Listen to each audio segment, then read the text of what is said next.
Hey everybody, this is Albert, and I'm going to continue my discussion with on King James Onlyism, but now I'm going to bring out a different aspect of it. You see, because one of the things I don't really care to get into is merely sound like I'm putting down the King James Bible, and that's certainly not my intention. I actually like the King James Bible. It's one of the Bibles I read regularly. I have no problem with the King James Bible. But I do have a problem with people making things up about other Bibles and making things up about the King James Bible and the people who translated the King James Bible. I have a problem with people just basically telling lies, even if they have the best of intentions. When people are just making things up like this to cause division in the church, I have issues with it. And particularly if I happen to know why they're wrong, I will not hesitate to point it out. One of the things that's that's always interested me is I've never quite understood, of all the Bibles that they could have picked from that period, how they ended up latching onto the King James Bible as this sort of perfect Bible for this group who call themselves King James Onlyists. Because after all, if you know most King James Onlyists, if you look at at least from what I gathered from their literature, from their websites, most of the people who are associated with them, they tend to be fundamentalist Baptists of some variation. I'm not saying they all agree on the same things, but generally it seems to be fundamentalist Baptists. Which are decidedly low church Bible people. They call themselves Bible Christians a lot too. But they're that fundamentalist Baptist end of things.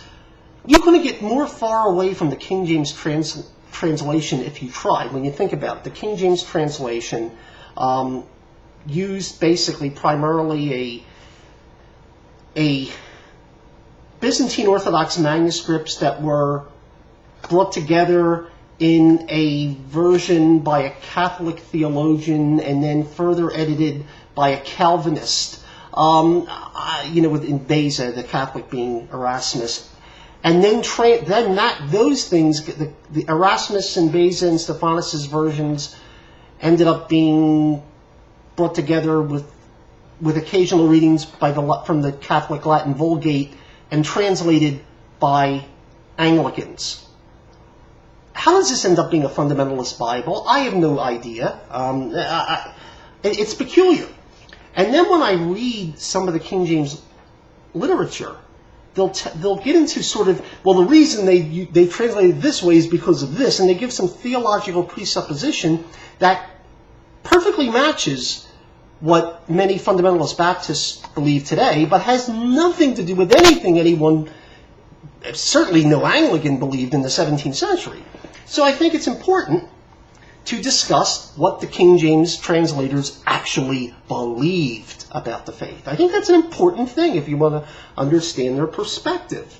Before you go running off saying they did this for this reason, did that for that reason, what did they actually believe? Well, first of all, we know the vast majority of the King James translators were Anglicans. There were a few Puritans in there, I think some Scottish Presbyterians, but generally they were Anglicans by and large. And the Anglican side certainly had the last call on any disputes. So they're overwhelmingly Anglican and overwhelmingly Anglican clergymen, which means, as Anglican clergymen, every week they were worshiping according to the Book of Common Prayer in use at the time, which I believe there was an edition in the early 1600s, which is a slight variant from the 1662, which most people would be familiar with, but it's certainly close enough.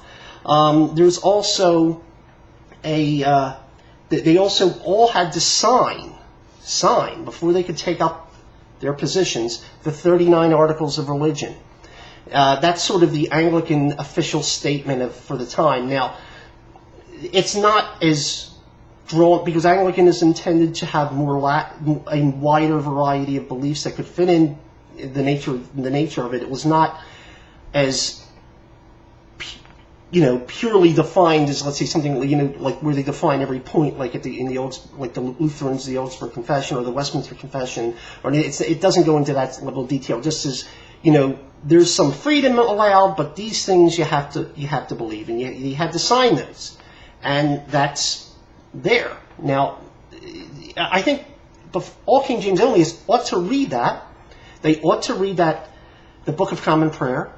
They certainly, the 1662 version is close enough, but if you have some questions, you could go back to the earlier version. Certainly read that. Read the 39 articles, and that's not very much of a read at all. It's a pretty short thing. And then also read the preface to the original King James Version, and you will get an education on what they believe. You also might want to, there's a website, Project Canterbury, you can check and look at the writings of the Caroline Divines, who were the theologians of this period, the major theologians in Anglicanism. You can go take a look and see what they believed. And what you're going to find is that the King James translators were largely what they considered themselves Reformed Catholics. Basically, they believed they were preserving the true Catholic faith, minus medieval accretions. They did not consider themselves fundamentalists of any sort or anything like that. They had bishops and the whole nine yards. They had a liturgy. The Book of Common Prayer, of course, is based upon the Western liturgy of the Church. And I think it's in the 39 articles gives you some indication. For example, I always hear King James Onlyists condemning Calvinism. Well, read the 39 articles, the sections on free will and predestination. That's Calvinist. Those are Calvinist statements. I'm not saying they're hardcore Calvinists, but certainly I would consider it a moderate form of Calvinism, because they were not, let's say, as heavily Calvinist as you might have with Presbyterians, but or certainly not Reformed Baptists. But I think that that looks pretty Calvinist to me. In terms of the sacraments, I always hear King James Onlyists claiming, well, those modern Bibles are backing infant baptism. Not that I really see any real difference in baptism in these Bibles, but they claim they're backing infant baptism and promoting baptismal regeneration. Read the 39 articles. Guess what it calls for?